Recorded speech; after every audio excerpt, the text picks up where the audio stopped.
Dear colleagues, good afternoon. Before we start the press conference of the Minister of Foreign Affairs of Russian Federation, I just want you to take note. We distributed materials on hate, aggressive speech of Kiev regime, fake news, neo-Nazism, facts in Ukraine. So please take a serious look on these materials. And now I give the floor to the Minister of Foreign Affairs of Russian Federation, Mr. Lavrov. My colleague. Hello, colleagues. I'm very happy to see you all, including our old friends and acquaintances here. As per our tradition, we're finalizing the high-level week with a meeting with you and try to be very transparent and open and frank in our responses to the questions that you might have. I won't be making an initial statement, a lengthy one, a substantive welcome remark. I hope that as ladies and gentlemen of the media, you're following what's happening. I have just spoken at the General Assembly Hall, and there are the main outlines for the Russian foreign policy. My main conclusion at this stage of the General Assembly does confirm that the world is going through a deep transformation. As part of that transformation, there is a collision of two mainstream processes. One is an objective, historically driven process of shaping of the multipolar world that is firmly based on the principle of sovereign equality of states, which is enshrined in the UN Charter. And the second group of countries is represented by those who would like to maintain unipolarity to preserve what we're used to calling the golden billion,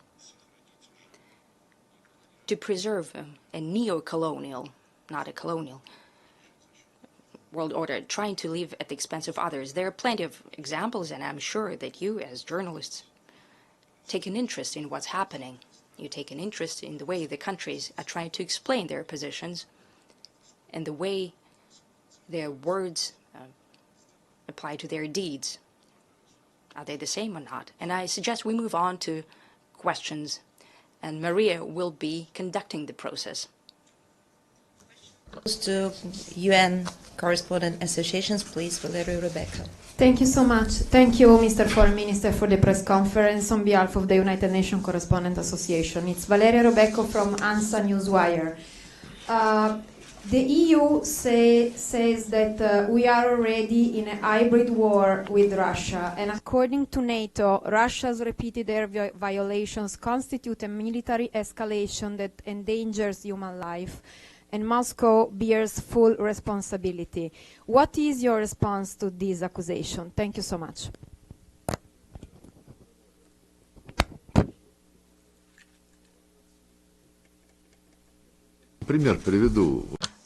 I'll give you an example.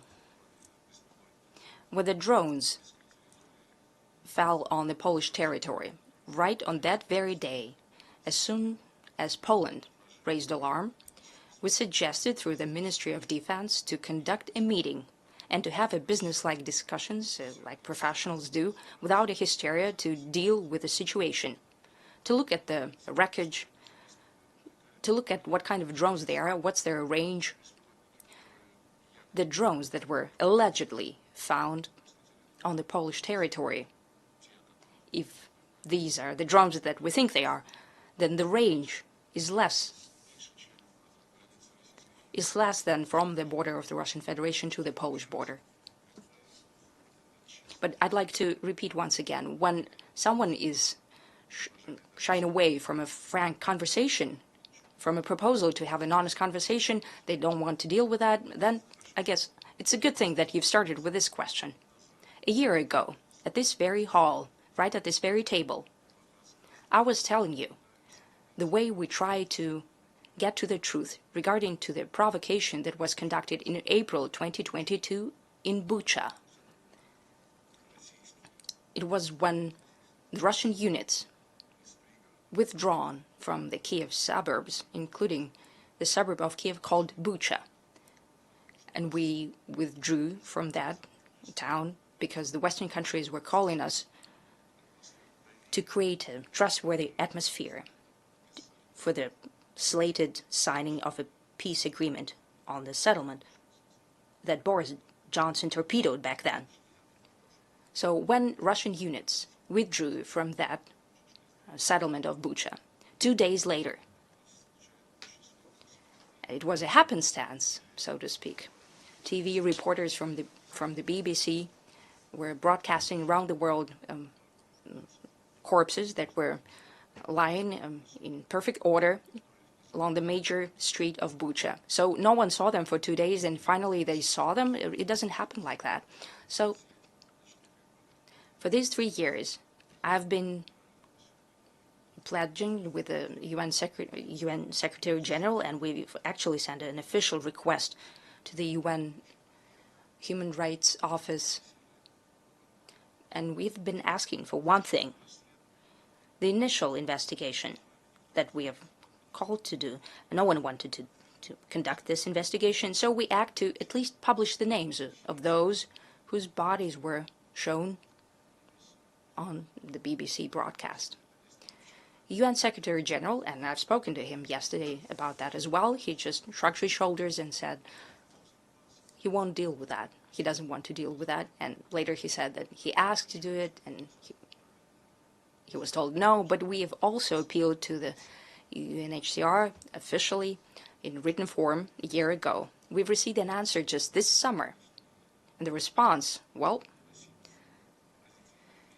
amazes us. The possibility of revealing the data about the injured is being reviewed together with the legal office of the Secretariat.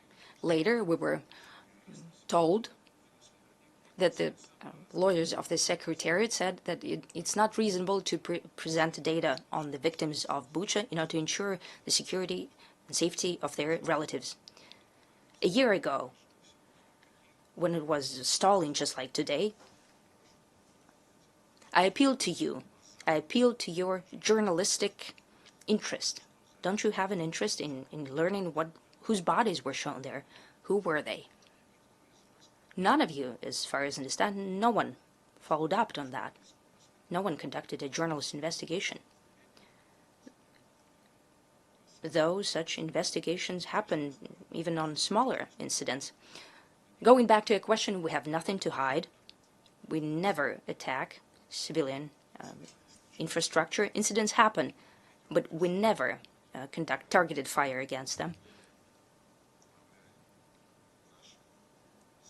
We never target with our UAVs or missiles on the countries in Europe, be that EU members or NATO countries. Once again, if Poles indeed wanted to get to the bottom of that situation, we've proposed a meeting, immediately proposed a meeting, but no one wants to discuss the facts, ever. There are plenty of examples when we're accused, and later it turned out that it was the Ukrainians who targeted the market and other infrastructure, hospitals and so on. Well, it all follows the same scenario. First, hype happens, and later journalists who first initiated this hype, they don't want to deal with that. But we're always open to a frank conversation. Good afternoon, Minister Lavrov. Yesterday, the UN Security Council, after the vote, declined the draft by Russia and China to extend the UNSC resolution 2231. What are the consequences of renewed sanctions against Iran that you see? Do you see that it is possible to solve through diplomatic means the Iranian nuclear issue? If so, what are the next steps? What is Russia prepared to take? The snapback mechanisms for sanctions is included in the UNSCR that endorsed the Iranian nuclear deal, as we call it, in 2015. It was enshrined there after the direct negotiations between the Iranian foreign minister and the United States State Secretary. John Kerry was the State Secretary back then.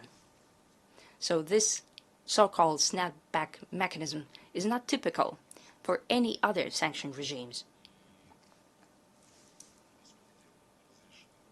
in essence, it allowed any country to put up for a vote, to put this resolution up for a vote, so that the sanctions alleviation regime will continue to be in place.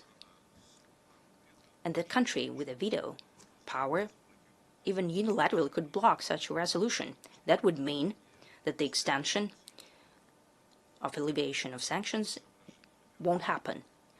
There are two notions here. First, this is not a very succinct wording here, but it's the main idea is to constantly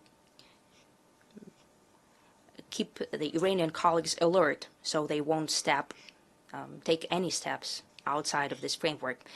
The second notion is that Iran agreed to this exotic mechanism purely for the fact that it was sure that it would never violate this deal. Therefore, let them have this mechanism, let it be over their heads, but as something put on the back burner. But Iran is not going to violate it. Therefore, they agreed to it very easily. And the idea that the deal will not be broken by them, but the U.S. in 2017, or 18 or 19, I'm not sure. They couldn't even think about it. But it happened, and the U.S. have withdrawn from the deal. They said that they did not recognize this resolution. Europe, instead of demanding that the U.S. would go back to implementation of their obligations, also started to shy away from commitment to the agreement. And the number of violations is very well known. The resolution that the U.S. does not recognize. Now, the Europeans are cherry-picking what they want from that resolution. And what they want is this exotic mechanism for a snapback. It's very hard to explain in an understandable way. This is a trap. And that phrase, that para, was created as a trap for Iran. It's just yet another piece of proof that Iran does not intend to violate the NPT treaty. The commitment to the nuclear deal. Nevertheless, the next Iranian government has fallen into this trap, the trap that they have inherited from 2015. Together with the People's Republic of China, we've done everything to give diplomacy a chance. Even after the resolution about the snapback of sanctions was adopted, there was a chance to agree that for some time, we wanted a 3-month extension. We wanted to extend the Iranian nuclear deal in their entirety without adding anything or crossing anything out in all its aspects, so it would continue to be in place for the time when we hoped we could continue negotiations. Since West has torpedoed that and has blackmailed the majority of the UN Security Council members so they would support their destructive position, I don't know what Iran do, how they would respond. This is incapability to negotiate with anyone and not giving 2 or 3 months so that Iran would be able to negotiate and find possible conditions of working further with the IAEA, with the US as well. Iran is still prepared to have dialogue, maybe an indirect one, through mediators and with the so-called E3. Iran was also holding conversations with them. However, the outcome of those negotiations just proves that from the very beginning, the European trio was trying to find any pretext to bring back sanctions. So any bona fide proposals of our Iranian colleagues to find a compromise, they were all turned down. When something was announced that there was hope for an agreement, right the very next morning, it turned out there was none. This is a deliberate operation aimed at coming to the next level of choking the Islamic Republic of Iran in terms of economy and finance and so on. what you are writing from time to time, and political analysts are also mentioning that the threat of new strikes against Iran is still in place. And as some are reporting, the people who know something about that they're discussing in practical matters, it's very telling. It's all synchronized, the military threat and economic issues as well. It just means that the European countries have no qualms about violating resolutions, be that on Iran or Kosovo or Minsk agreements on Ukraine. There are plenty of examples of that. Hi, Minister. Welcome back to New York. Xu Dezhi with China Central Television. A couple of days ago, after meeting with President Zelensky, U.S. President Trump said that he believed Ukraine can take back all the territories and even went further. And you met with Mr. Marco Rubio, and it's, let's say, a constructive talk. With this kind of ever-changing policies from your U.S. colleagues, how is Russia planning to engage with the U.S., especially, particularly with the Trump administration on this issue? Thank you. You can call it ever-changing. You can call it flexible policies. You see, every state, especially every leader, has its own style of dealing in the international arena and domestically as well. Indeed, we appreciate that the United States are aware of one most important thing, that in principle, it is not correct when states are refusing to even talk to each other, the way it was done by the Europeans and Biden during his administration. Especially in the times when so many events on historical scale are taking place, not to talk to each other is simply criminal. Therefore, we appreciate that the Trump administration, from the very beginning, they've proposed to bring back our dialogue. We have rekindled it, and we have enshrined it back in February at the meeting with Marco Rubio, and later during a telephone conversation between President Putin and President Trump, that we acknowledge that Russia and the U.S. and every other country have their own national interests. And the promotion of such national interests is a right of every state.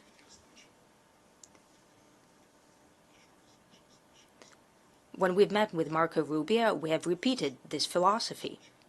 We have recommitted to it, and in cases when our interests coincide, and there are not many cases in relations between Russia and the U.S. However, when such interests do coincide, it would be stupid not to use this in order to implement some mutually beneficial projects, be that in space or economy or any other sphere. The majority of cases when U.S. and Russian interests do not coincide, the most important thing is not to let it result in confrontation or collision, especially a hot confrontation, and we're united in this position.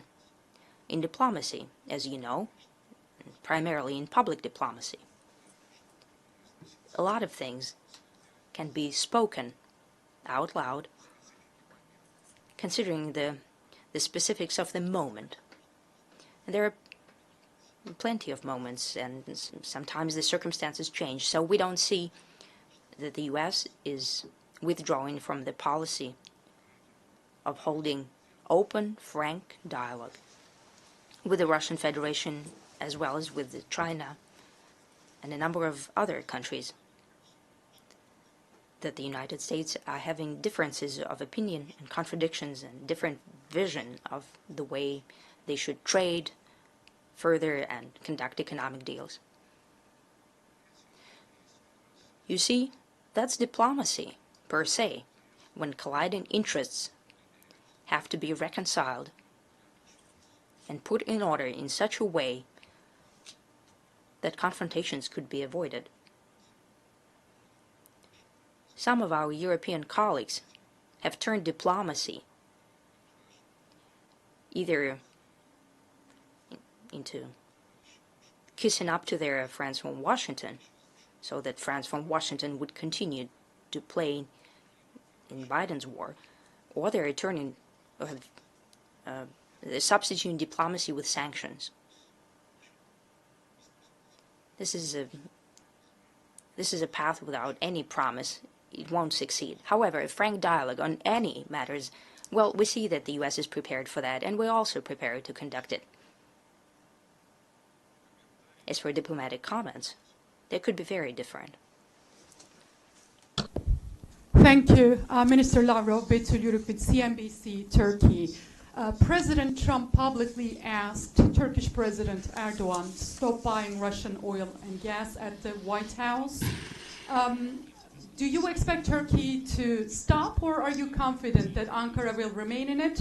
And secondly, if Turkey were to return S-400 missile defense systems it purchased from Russia to rejoin the F-35 program, would Russia accept that? When I asked you a similar question last year, you told me that Turkey was the final user and cannot sell it to a third country. What do you have to say this time? So you know the response to the second question, and to the first and to the second question, I don't want to guess here. However, I do wish to reaffirm something that I've always stated with respect to Turkey and any other of our partners. We respect the position of the Republic of Turkey, and in no way do we doubt the Republic of Turkey's respect for itself and respect for its people. Russia 24. Next month, Russia will be presiding over the Security Council. Please tell us what the work of the mission will be focused on. Every month on the agenda of the Security Council, automatically now, there are questions which arise, matters, which are the consequence, follow-up to resolutions previously adopted, and resolutions as a general rule presuppose a periodic overview of the implementation thereof. And the Secretariat, ahead of time, circulates a list of those topics which during any given month need to be listened, views need to be listened about, they need to be discussed, and additional instructions may need to be provided vis-a-vis implementation and enforcement of the relevant resolutions. And during the Russian presidency, what will be considered is the implementation of the Dayton Accords on Bosnia and Herzegovina. This is indeed timely because the situation there has reached a critical point. They have adopted a policy of collapsing the Dayton Accords, infringing upon the rights of the Serbian people, and this is an egregious violation of the Dayton Agreements, which set out the equality of the three constituent peoples, the Serbs, Croats, and the Bosniaks. So this will be an interesting event. However, what is most important probably is that during our presidency coincides with an important anniversary, the 24th of October, which is the day of the founding of the United Nations, and on that day we plan to hold a special meeting, not, once again, not to extend support for those principles which were enshrined by the Founding Fathers in the Charter of the United Nations, but rather to take a look at today how these principles need to be upheld, especially given that the overwhelming majority of these principles explicitly, directly, pertain to the process of multipolarity. That includes the sovereign equality of states. This includes non-intervention in the domestic affairs of others. This includes the rights of nations to self-determination, the rights of peoples to determine their own fates. This is all enshrined in the Charter of the United Nations and has been the case for all of these 8 decades. But far from always has this been applied and implemented.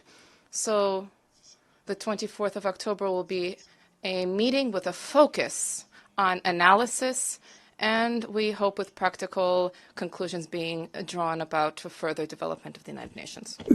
Thank you, Mr. Minister. Abdul Hamid Sayam from the Arabic daily Al-Quds Al-Arabi.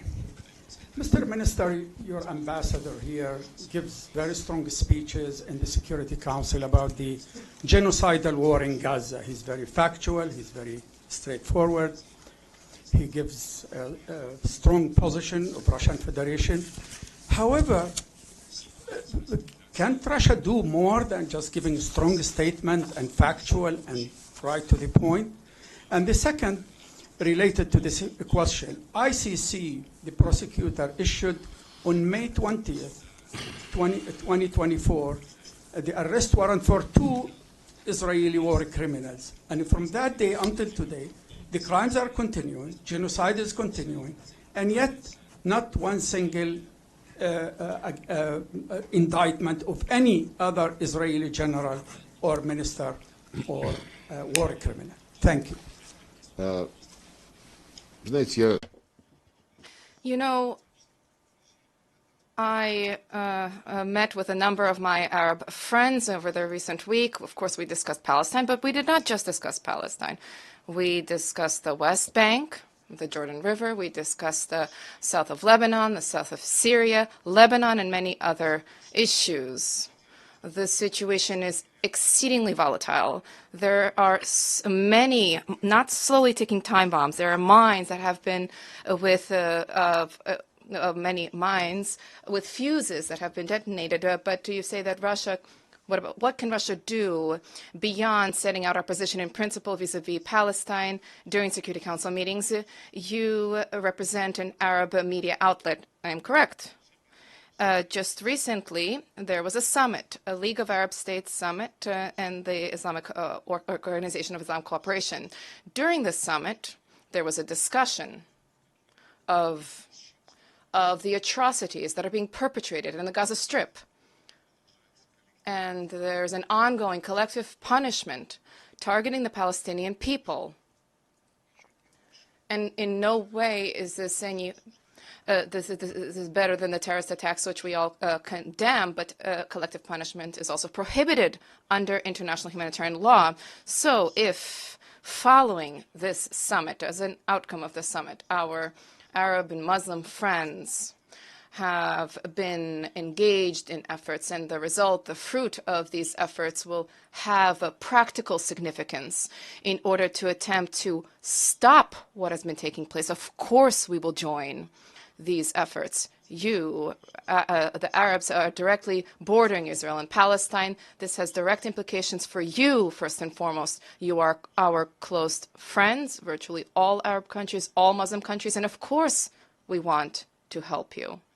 But when it comes to taking decisions about their actions, that is something that countries in the region have to do. Of course, I'm aware that Egypt and Saudi Arabia and Qatar, the United Arab Emirates, to one degree or another, are all participating in such trust-based confidential negotiations. The United States is lending a hand in this process, and there are many rumors here about certain agreements taking shape.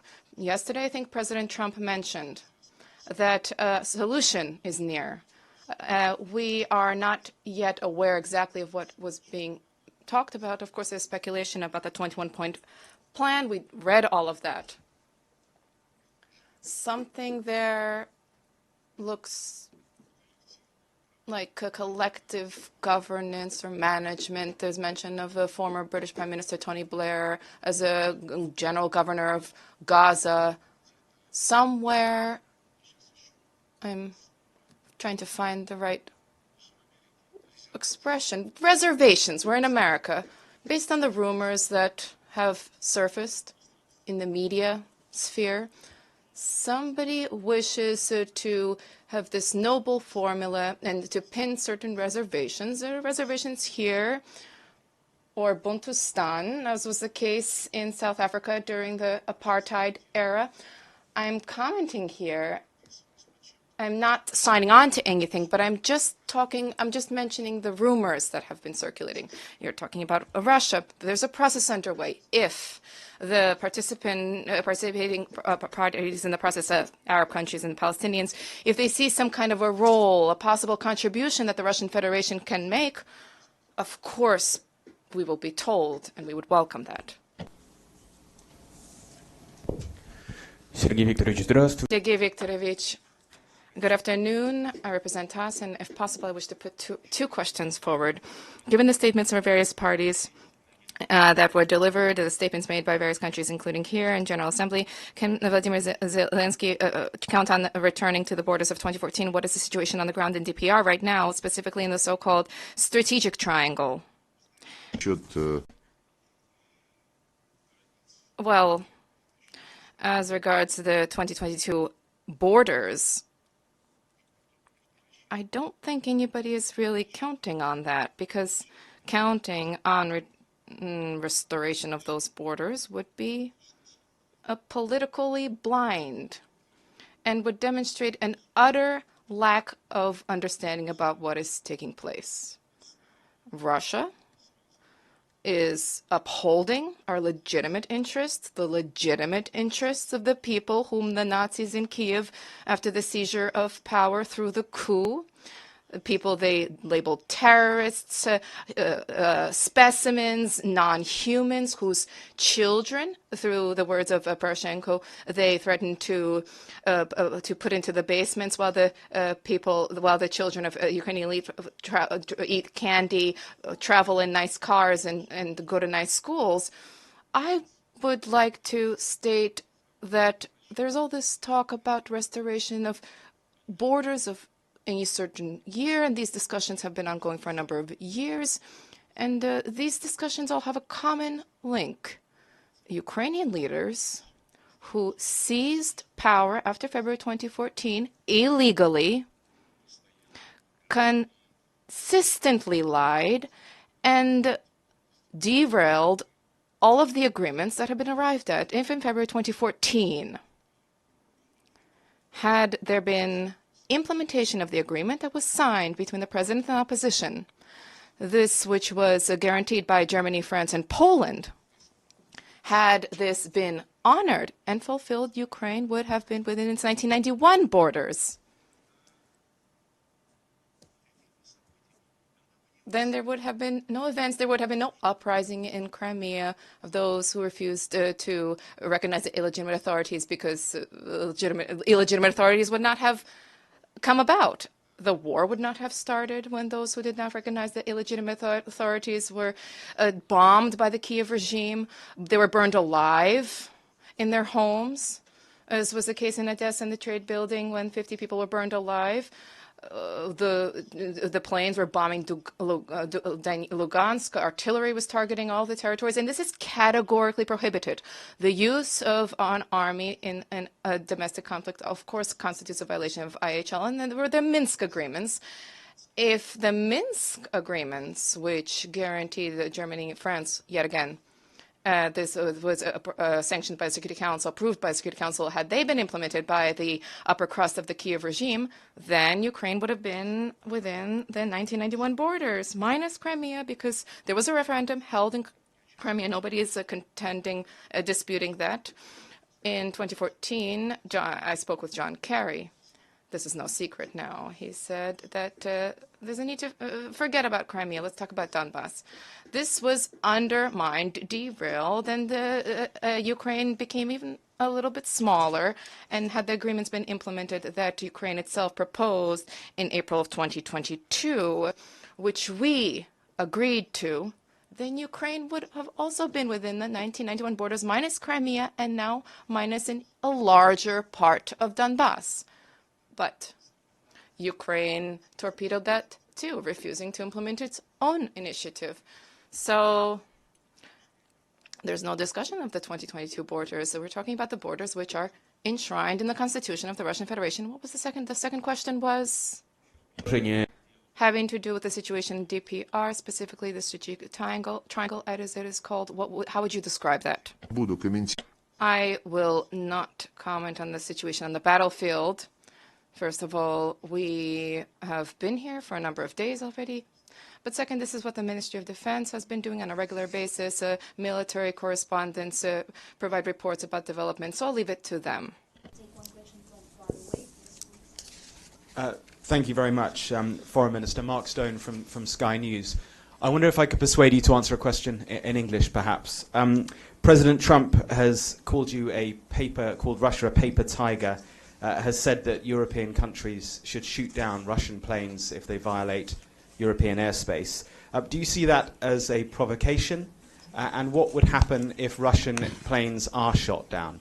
Thank you, sir. Ну, во-первых, First of all, we are the United Nations, and the Russian language is an official language of the United Nations, as is the English language. So I'm very grateful to all of you for your respect for our right or opportunity to use this language. Frankly speaking, I can't necessarily follow all of the statements that have been made, but I do remember a day or so after the statement was uttered, Paper Tiger, the next day, President Trump was asked, does he continue to think Russia is a paper tiger? And the response there was negative. So if each nuance in the rhetoric is addressed, well, I already responded to what I think of certain statements from President Trump. In public diplomacy, there are various tools being leveraged, various means, various various procedures, and as if President Trump allowed for the bombing of Russian Federation, intercepting drones, planes. When a drone flies not over our territory, if it crossed somebody's border, but outside of our airspace, probably everybody has a right to do what they deem necessary with this drone for providing for their own security. But if there are attempts to down any flying object, any object over our territory, in our airspace, then I think people will very much regret it undertaking such an egregious violation of our territorial integrity and sovereignty. Сергей Викторович, добрый день. Good afternoon. If I may, two questions. The first question, German authorities have not concealed the fact that they have been engaged in active militarization of their country.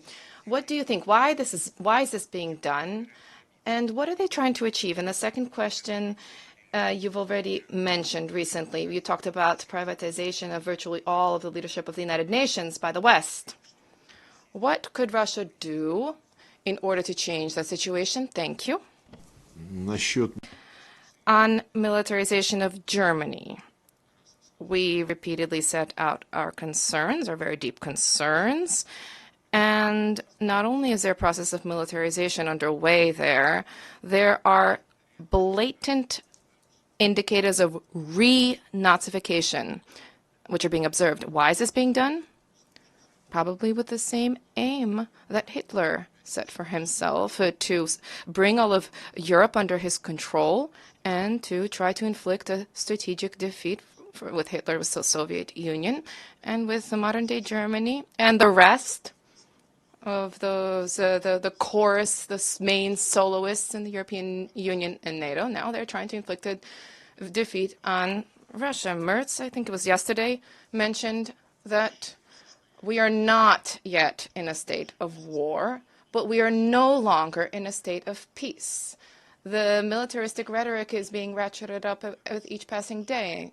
And this statement was reiterated on a number of occasions now, that he pushed through amendments into the Constitution. Now it is possible to spend more funds on weaponry and development of military infrastructure, military capabilities. And he proudly stated, the Chancellor, that his goal is to once again to make Germany the main military engine of Europe. And when a person in a country which perpetrated the crimes of Nazism, fascism, the Holocaust, genocide, when such a person says that Germany again needs to become a great military power, of course, he has an atrophied historical memory, and that is exceedingly dangerous. Что было второе What was the second question again? слово? Ну, посмотрите. Well, look, I've said this quite frankly. We say this very openly. There are many positions at the ASG, USG level. They seem to be distributed among various continents and countries, but there are a few key positions that directly influence and impact the functioning of the UN Secretariat. And that dictate the decisions that the Secretariat makes when it comes to accepting member states. When the Secretariat recommends something, member states generally tend to support that. Our Secretary General is the citizen of a NATO member state. The head of the Department of Political and Peacebuilding Affairs is a citizen of a NATO member state as well. The head of the Department of Peacekeeping Operations is also a citizen of a NATO member country. The head of the whole humanitarian wing of the UN, which carries out operations all over the world, is a UK citizen, also NATO member state citizen. The head of the Department of Security, which is also very key to the work of the organization, the whole system, is also a citizen of a NATO member state.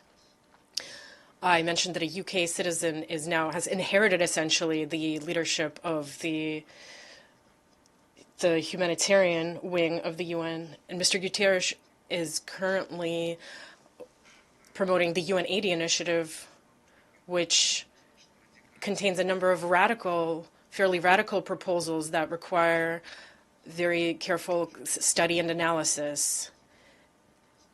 And this analysis must be transparent and must involve all member states. We put forth an initiative for a resolution to this end, and it was adopted. This process cannot go on in secret. And to lead this process, Antonio Guterres has appointed another Undersecretary General who just happens to be a UK citizen as well. These key posts, they should be the areas of work that should be distributed more evenly between the various member states. I think this is clear. And at the last session of the General Assembly, I spoke about the need for reform of those principles that dictate the composition of the Secretariat. The main principle right now is the size of the population, the GDP per capita. So, the bigger you are, the more positions you have. And of course, this is logical to some extent, but there is also the principle of the sovereign equality of states, which we've already talked about today. And the Secretariat needs to have staff members that are appointed based on their professional qualities and not necessarily on their nationality. But this principle of equitable geographical distribution must be upheld. And right now, when it comes to the top ranks of the Secretariat, that principle is not being complied with at all. So much. Thank you. Thank you, Minister Lavrov. My name is Susan Tehrani. I'm from Wian, India. And my question is, India has continued purchasing Russian oil, even as the United States has pressed countries to reduce such imports. First of all, how do you view this relationship with India in this context? And what does it mean for India-Russia relations more broadly? Thank you. Well, I can't. These situations that might arise between India and the United States or India and any other country, I can't consider them a criteria for relations between India and the Russian Federation. We have strategic partnership, as we call it, for a long time, strategic partnership relations. At a certain point, our Indian friends proposed supplementing that term, and we now call it a privileged strategic partnership. And a little bit later, our Indian friends proposed another clarification, and now we call it a particularly privileged strategic partnership. We have full respect for the national interests of India, full respect for the foreign policy that Narendra Modi is carrying out to promote these national interests. We hold regular contacts at the highest level. Just recently, Prime Minister Modi and President Putin met in Tianjin at the ASEO summit in China. And in December, a visit is being planned to a visit from Mr. Putin is being planned to New Delhi. We have a very extensive bilateral agenda: trade, military, technical cooperation, finance, humanitarian matters, healthcare, high-tech, artificial intelligence, and of course, close coordination at the international level within the SCO, BRICS, and bilaterally. This year, my colleague, I spoke to him yesterday, Subramanian Jaishankar, well, he will visit Russia, I will visit India. We hold regular exchanges.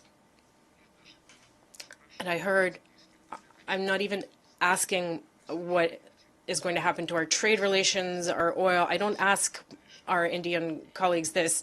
They are perfectly capable of making these decisions for themselves. And publicly, my friend who I referenced earlier, when he was asked a similar question, said, if the U.S. wants to sell their oil to us, we are prepared to discuss the terms for this. But what we buy from other countries, not the United States, but from Russia or other countries, that's our own business. And that has nothing to do with the Indian-U.S. agenda. And I believe that that is a very worthy response that shows that India, like Turkey, has self-respect.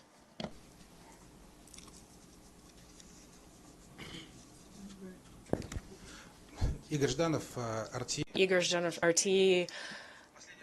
Good afternoon. We are increasingly hearing about the difficulties that delegations face when they come to the UN General Assembly. The Russian delegation has repeatedly encountered issues when it comes to obtaining visas. This year, Mahmoud Abbas, the head of Palestine, was unable to personally attend the General Assembly. How do you view the legitimacy of such actions on the part of the United States, given that the headquarters is located in New York? And how would you comment on the increasingly frequent calls to move those headquarters to a different country? Why did you say, why did you apologize before you said other country? That was, I just misspoke, says the journalist. Yes, this is a very serious topic. This is an inconvenience. I wouldn't say that the countries suffer when their delegations encounter problems, but this is a serious violation of the agreement between the United Nations, the headquarters of the United Nations, and the host country. The host country is obligated in a timely fashion without discrimination to issue visas for to attend any UN events at the request of a member state before any session, be it the session of the General Assembly or another UN body.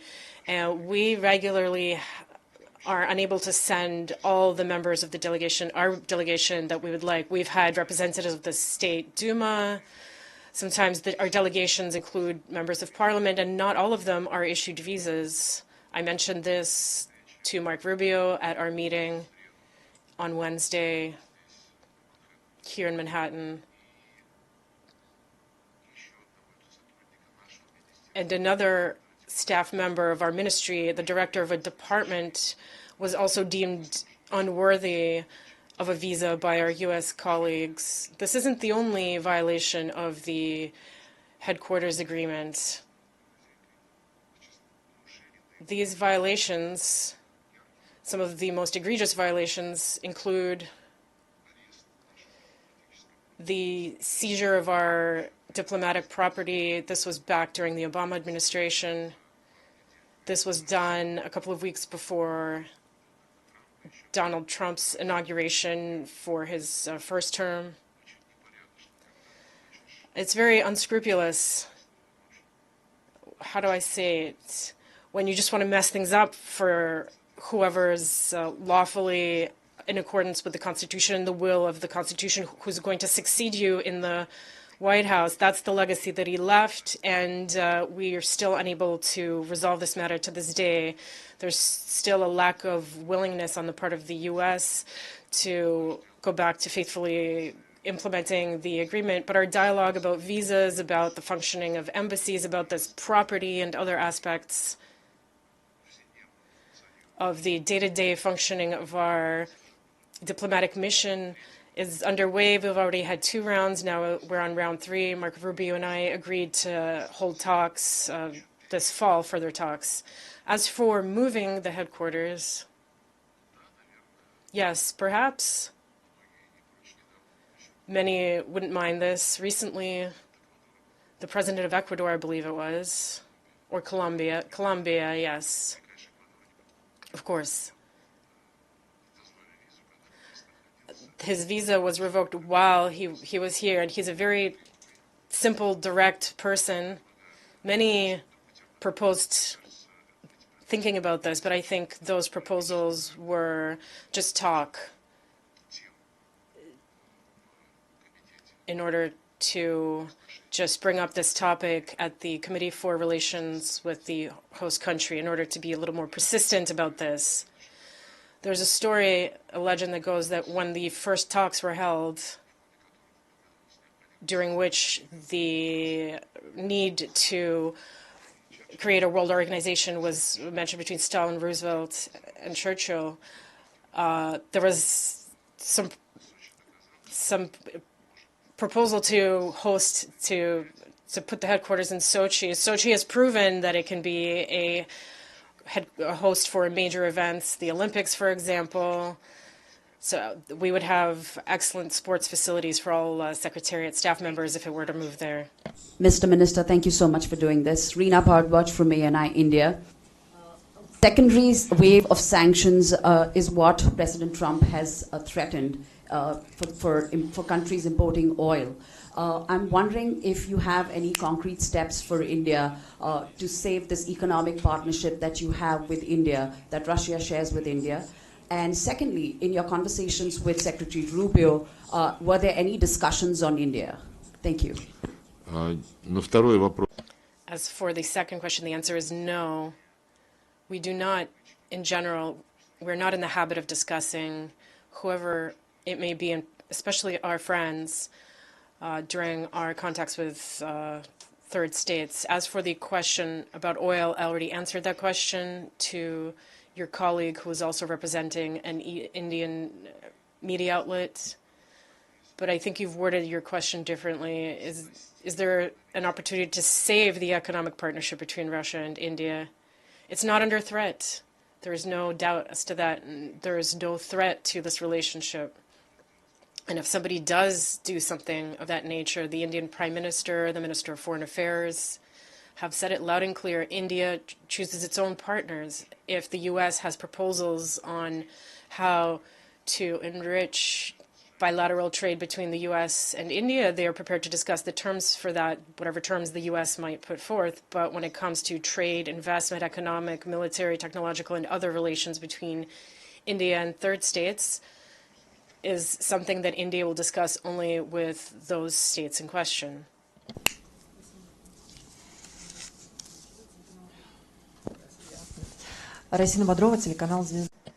Zvezda TV channel. There are reports that Kiev is preparing another provocation, this time on the territory of the EU, attacking NATO countries, Romania and Poland, under false flag operation, and then accusing Russia of this. What could the consequences be, in your view?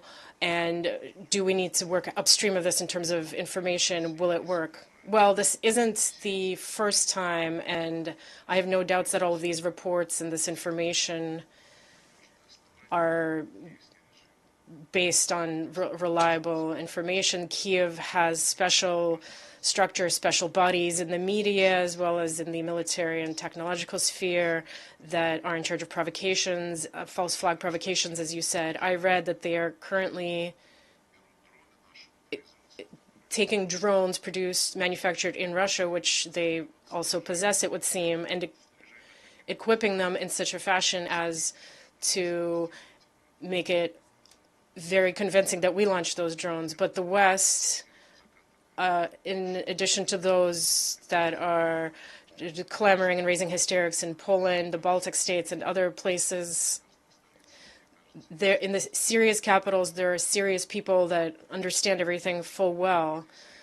However, even in those serious capitals, the elites are committed to the goal of subjugating Russia.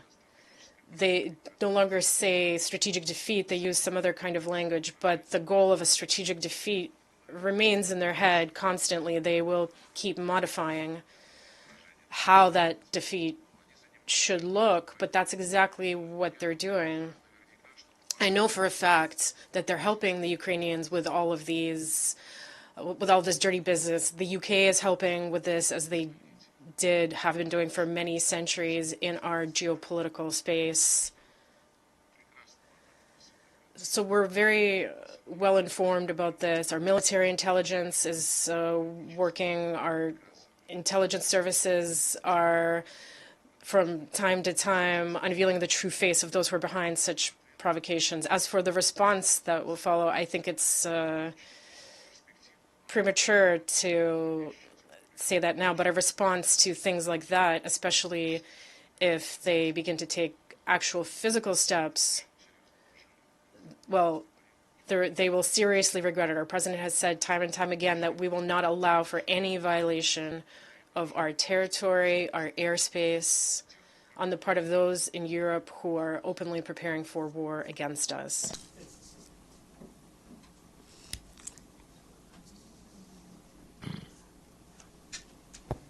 Thank you, Maria.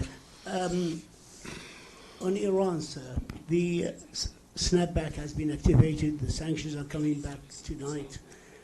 How easy or how difficult for the sanction to be reapplied on Iran? And is it easy, for example, to set up the sanctions committee and choose a president for that committee? And on the multilateral system in the UN, which is facing a vicious attack, an assault, your thoughts on that? You've served here for a long time, and you know the system better than anybody else. Я написал письмо. I wrote a letter today. I directed a letter to the Secretary General in which I clearly stated our position, and today, by the way, our Ministry of Foreign Affairs will disseminate a statement. I set forth our position regarding the fact that the decision that what is inspired and pushed through yesterday is legally null, it is unlawful, and it cannot be implemented. So the Secretary General, if he is committed to the UN Charter, including those articles that set out his obligations and powers, if he acknowledges and accepts this unlawful action taken by the Security Council on September 26, and if he launches this procedure and sets up secretariat bodies to this end, it will be a major mistake, and it will deal a major blow to the credibility and the authority of the Secretary General and the organization. Ну, это да, это фигура. Yes, that's a figure of speech attack on the multilateral system. That's exactly what it is. There's nothing to comment here. Резолюция. The resolution that was adopted by consensus, which has been grossly violated by both the United States and France and the UK, that resolution has now been dusted off, and they are alleging that it's not them violating the resolution, it is Iran. Of course, this is an attack not only on the multilateral system as a whole, but on the UN system, on the prerogatives of the Security Council, on basic rules of decency, which include implementing the decisions of the Security Council rather than reinterpreting them to serve your own selfish interests, particularly interests relating to the interference in the internal affairs of others and unlawful use of force. Coming here for this open and lengthy conversation with reporters. I'm Namo Abdullah with Rudao Media Network from Iraqi Kurdistan. We're witnessing a growing wave of recognition of Palestine's right to self-determination. Of course, Palestinians do deserve their own country. I think you would agree with that. But like 8 years ago this week, Iraqi Kurds held an independence referendum. You remember, I'm sure. Almost no country recognized that referendum. I think the international community was almost unanimously opposed to it.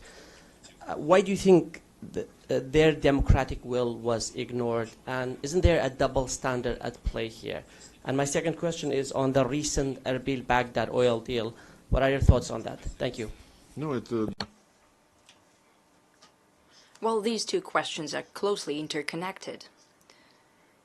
The fact that yet again there was a Erbil and Baghdad oil deal that was reached, it means only one thing, that the Kurds and the Arabs in Iraq can deal with each other, can find an agreement, and we're very happy about it. I spoke to the foreign minister of Iraq. We constantly keep in touch with the leadership of the Kurd Autonomous District. And we're very deeply satisfied with the fact that the Kurds and the central authorities are fostering a dialogue. We don't want for the Kurdish issue to blow up in everyone's face, because not all Kurdish structures have peaceful plans, and not all of them harbor peace. And considering that the great number of Kurds live in a whole range of countries in the region, there are those who are willing to blow up this Kurdish issue, and I think that Middle East cannot tolerate yet another major explosion. So we're advocating to pacify, for pacification of everyone. There is such a word. However, without building dialogue and finding a national concord among the countries in the region, including in the countries of Kurd presence, be that Iraq, Syria, or Iran, without national accord, countries would fall apart. Some would say that this is the right of nations for self-determination. However, well, you don't have a war ongoing. Therefore, it's possible to find agreement in such conditions. Erbil and Baghdad have proven that, and we're actively supporting this process.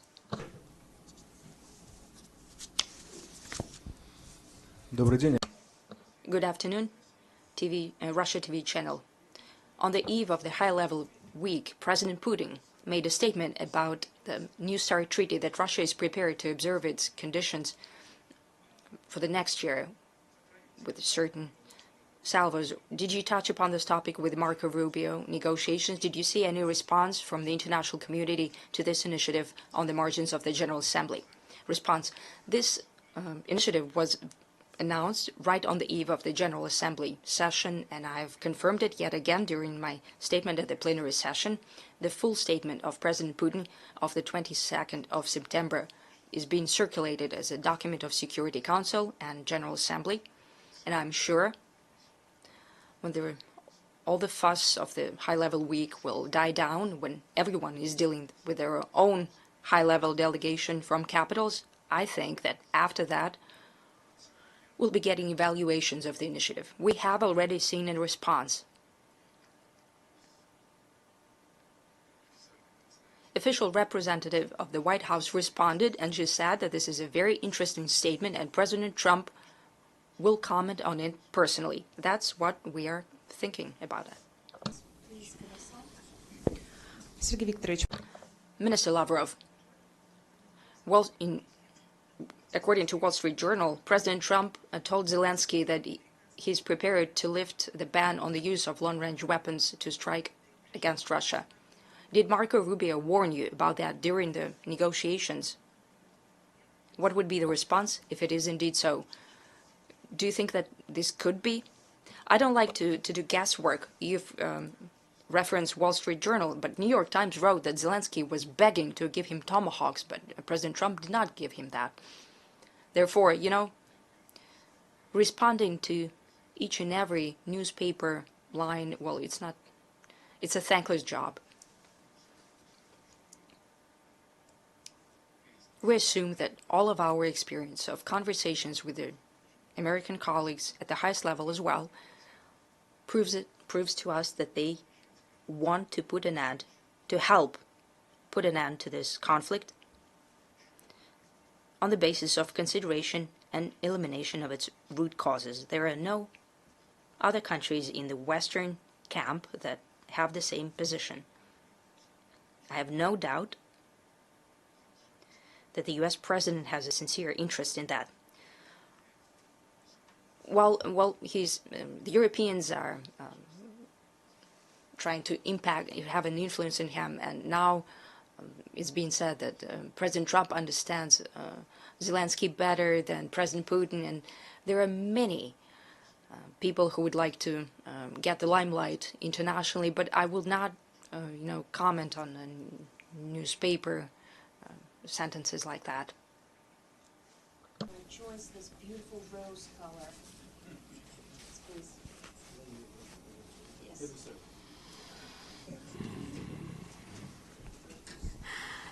Спасибо большое.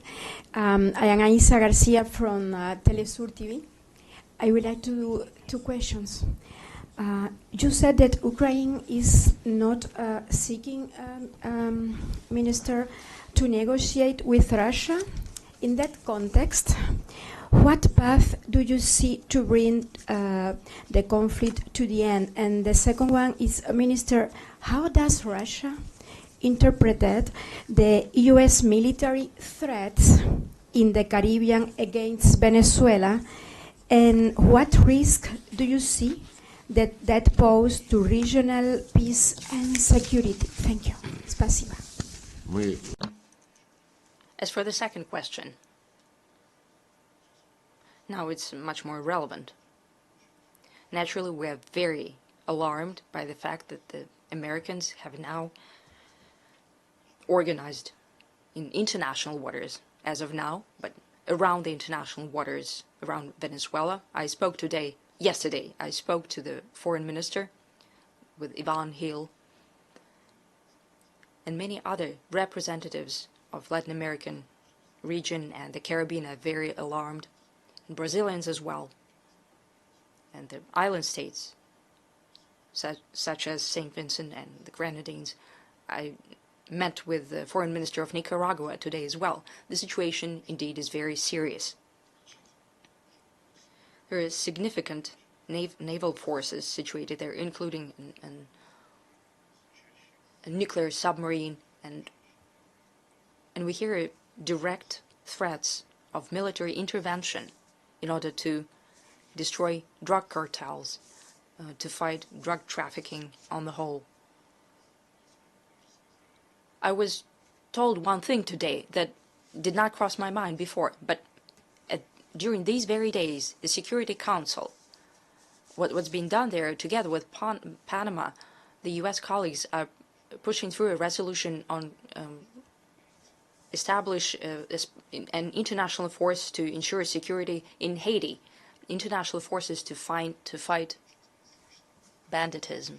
They're asking for a very specific mandate against gangs, and it's a very specific mandate.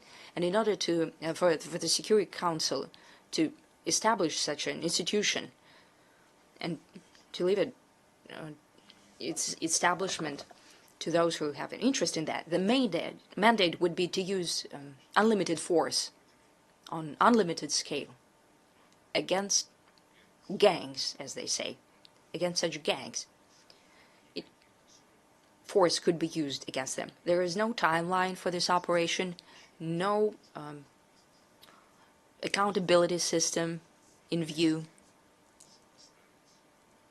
If you compare these two processes, if you put them together, what's happening in the Security Council and what's happening around Venezuela, I cannot rule out that certain creative actors could think of getting a mandate at the Security Council and later say that there are gangs from Haiti harbored in Venezuela. I cannot rule that out. So we have solidarity. We show solidarity with the government and people of Venezuela. They have the full right to determine their political, economic policies as well as social path. And we think that interfering in domestic affairs is unacceptable, just like in domestic affairs of any other country. That's the demand according to the UN Charter. As for negotiations, as for your first part of the question, As for negotiations with Ukraine, I've asked my employees to prepare some documents for me, the way the position of Kiev evolved regarding the negotiation on the 17th of April 2022, right after the Ukrainians have derailed the agreement they have initiated themselves when the UK banned them from doing that. Right after, Zelensky is saying that we can fight with Russia for 10 years. Our society does not want us to continue negotiations. That was a quote. The 1st of October 2022. All of a sudden, Zelensky is saying Ukraine is prepared for negotiations with Russia, but with a different president, not with Putin. 22nd of March 2023, Foreign Minister, former Foreign Minister Kuleba, when the illegitimate ICC provided an arrest order for President Putin, he's saying, long before we knew that it's useless to talk to Putin. Our Security Council of Ukraine has adopted a decision where it said that any negotiations with Putin are impossible. These are the same people that a year later started saying that Putin is avoiding them. 4th of May 2023, Zelensky is saying, for us, a result is a certain indictments, specific indictments against all Russian war criminals, especially the highest leadership of the country. And his advisor, in May 2023, called Podolaka, or was, I don't know where he is now, is saying, Ukraine hates you, will always persecute you everywhere. We have nothing to talk to you about. You don't understand human language. Ukraine will get to each and every one of you.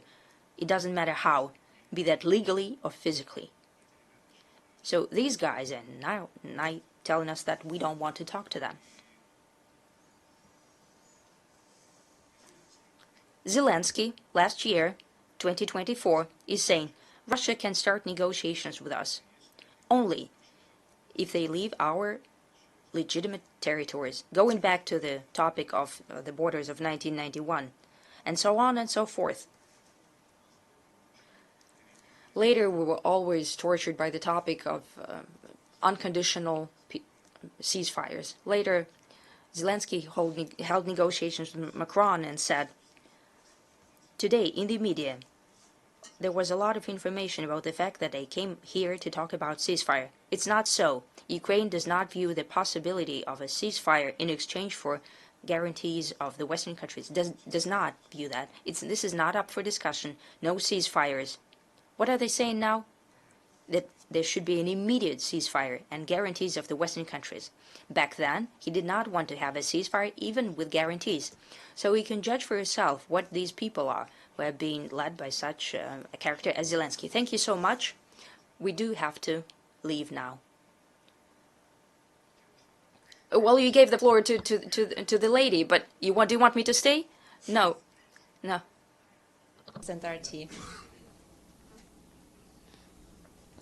Спасибо большое за возможность.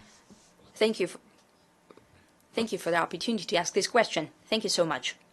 Here on the margins of the UN, you held a meeting with Sahel Confederation and Russia. How effective and relevant is this format? And the second question, France has discontinued its cooperation with Mali in their fight against terrorism against the backdrop of diplomatic crisis, and the French media have materials sympathetic to terrorists and separatists. What do you think? What's the cause for this policy of France? Is this a sovereign decision of Bamako or a response to the French policy? You've answered your question yourself. Ukrainian specialists are also present there. They have provided drones to certain armed groups, and they're training them. This information has been confirmed. As for the meeting with the foreign ministers of Sahel Alliance countries, Mali, Burkina Faso, and Niger, it has been the second meeting. We've met before in Moscow, and we'll continue such meetings in the region as well.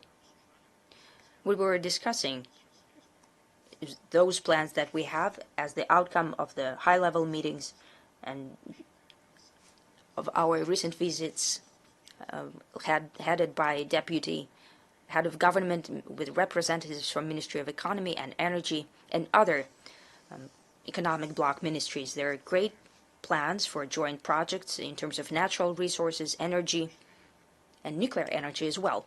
There are humanitarian cooperation plans. And yes, indeed, military and military technical cooperation as well. These countries need help. We also spoke about the need to build bridges between them and ECOWAS. They're neighbors. They have to coexist. And in our context with ECOWAS countries and African Union, we're always highlighting the need to ensure fully fledged participation of this trio in the work of the African Union and the relevant regional integrational associations. Thank you so much.